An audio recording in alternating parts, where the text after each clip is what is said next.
అభిషేకం అన్ని విషయాలు నేర్పుతుంది. 1 యోహాను 2:27. అయితే ఆయన వలన మీరు పొందిన అభిషేకము మీలో నిలుచుచున్నది గనుక ఎవడునూ మీకు బోధింపనక్కరలేదు.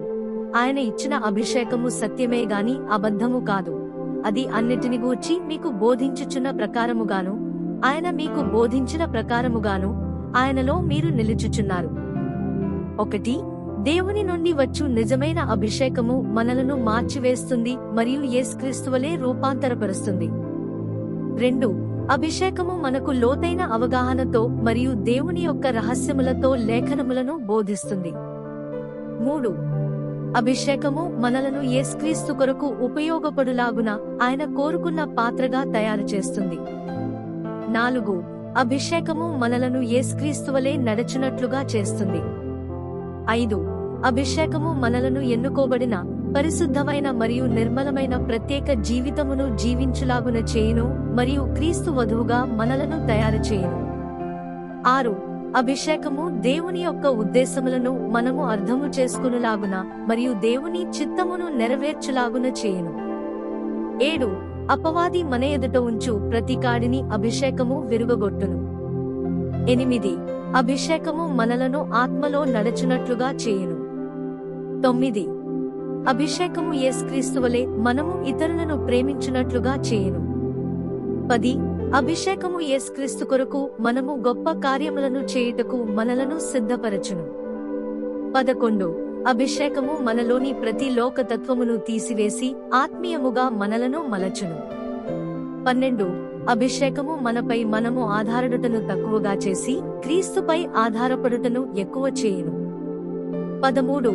అభిషేకము మనలో క్రీస్తును గురించిన కోరికను మరియు దాహమును పెంచుతుంది, దేవుని వాక్కు కొరకు మరియు పరిశుద్ధాత్మ కొరకైన దాహము. 14. అభిషేకము మనకు సమస్తమును బోధించును. సామెతలు 29:18. దర్శనము లేని ప్రజలు నశించుదురు, కాని ఆయన ఆజ్ఞలను అనుసరించువాడు సంతోషముగా ఉండును. ఇంకొక బైబిలు అనువాదములో, దేవోక్తి లేని ఎడల జనులు కట్టులేక తిరుగుదురు, ధర్మశాస్త్రము ననుసరించువాడు ధన్యుడు. దర్శనము లేని చోట ప్రజలు నశించెదరు. సామెతలు 29:18. ప్రభువు యొద్ద నుండి దర్శనము లేని ఎడల, ప్రభువు యొద్ద నుండి దైవోక్తి లేని ఎడల ప్రజలు గురిలేక అటు ఇటు తిరుగులాడెదరు, లేక తమ సొంత చిత్తమును నెరవేర్చుటకు సొంత మార్గములలో తిరుగులాడెదరు. కాని దేవుని యొద్ద నుండి దర్శనము కలిగియున్న ఎడల అది మనము దేవునికి ఇష్టమైన జీవితమును జీవించునట్లు చేయును మరియు సరైన వాటిని చేయునట్లు చేయును. దేవుని దర్శనము అనేది ఆయన యొద్ద నుండి వచ్చు దేవోక్తి.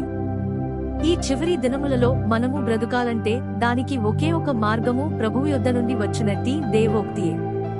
ప్రజలను నమ్మి అటు ఇటు తిరుగులాడవద్దు. పరిస్థితులను నమ్మి అటు ఇటు పరిగెత్తవద్దు.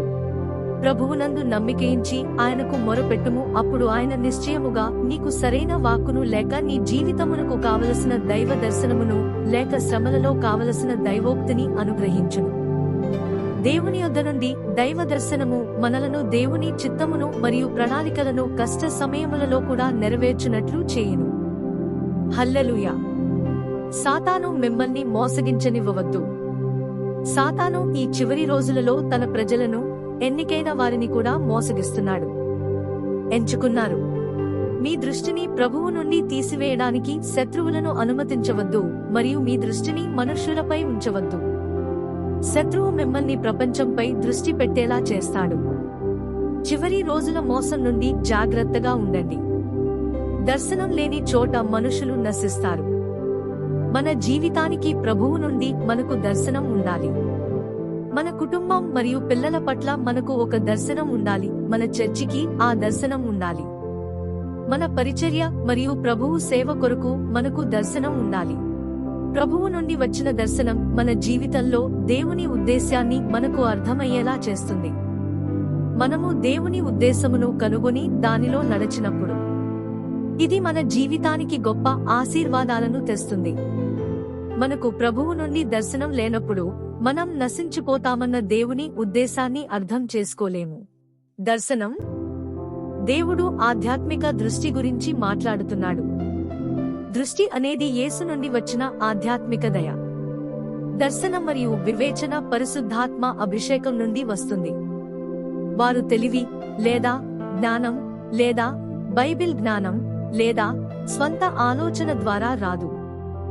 దేవుడు ఈ విషయాలను, దర్శనాలను జ్ఞానుల నుండి మరియు గర్వికుల నుండి దాచిపెడతాడు, కానీ చిన్న పిల్లలకు వెల్లడి చేస్తాడు. చిన్న పిల్లలు అంటే యేసుపై ఆధారపడేవారు మరియు ఆధ్యాత్మిక విషయాలలో నిజంగా వినయపూర్వకంగా ఉంటారు. ఇక్కడ ఫలవంతమైన పరిచర్య చేయడానికి మనకు పరిశుద్ధాత్మ అభిషేకం ఎంతో అవసరం మరియు ప్రభువు నుండి దర్శనాలను పొందాలి.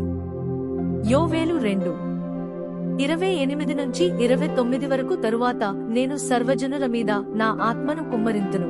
మీ కుమారులను మీ కుమార్తెలను ప్రవచనములు చెప్పుదురు. మీ ముసలివారు కలలు కందరు. మీ యౌవనులు దర్శనములు చూతురు.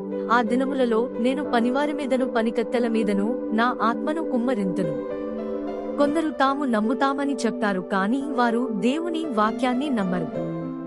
వారు సౌకర్యవంతంగా ఉండే భాగాన్ని మాత్రమే తీసుకుంటారు. ప్రభువు కోసం వేచి ఉండండి మరియు అతను మన కోసం ప్రణాళిక చేసిన గొప్ప విషయాలను చూపిస్తాడు. కాని అభిషేకం వస్తే కలలు వస్తాయి, దర్శనాలు వస్తాయి, ప్రవచనం వస్తుంది. దర్శనం లేని చోట మనుషులు నశిస్తారు. దేవుడు చివరి రోజుల్లో వీటి గురించి ఎందుకు మాట్లాడుతున్నాడు? ఎందుకంటే అతని సంఘం సిద్ధంగా ఉండాలి. అతని ప్రజలు తెలివిగా ఉండాలి. చివరి రోజుల్లో తప్పుడు సిద్ధాంతాలు, వినోదం, ప్రాపంచిక విషయాలు, పార్టీ ఆహార మంత్రిత్వ శాఖ మరియు పనికిరాని కార్యకలాపాల రూపంలో మరింత మోసాలు వస్తాయి.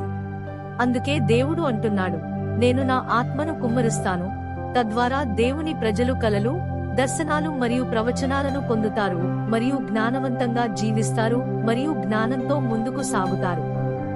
యోసేపు తన జీవిత గమనాన్ని మార్చే కలలు కన్నారు. అతను యెహోవా నుండి పొందిన ఆ కలలు దర్శనాల కారణంగా ఆలస్యం జరిగినప్పటికీ అతను బలంగా ఉన్నాడు. అతను ముందుకు సాగాడు. ఆ కలలు, దర్శనాలు యోసేపు జీవితంలో దేవుని ఉద్దేశ్యాన్ని వెల్లడించాయి.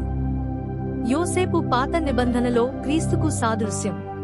పరిశుద్ధాత్మ యేసును మరియు దేవుని వాక్యపు ప్రత్యక్షతను మరింతగా స్వీకరించడానికి మరియు ప్రభు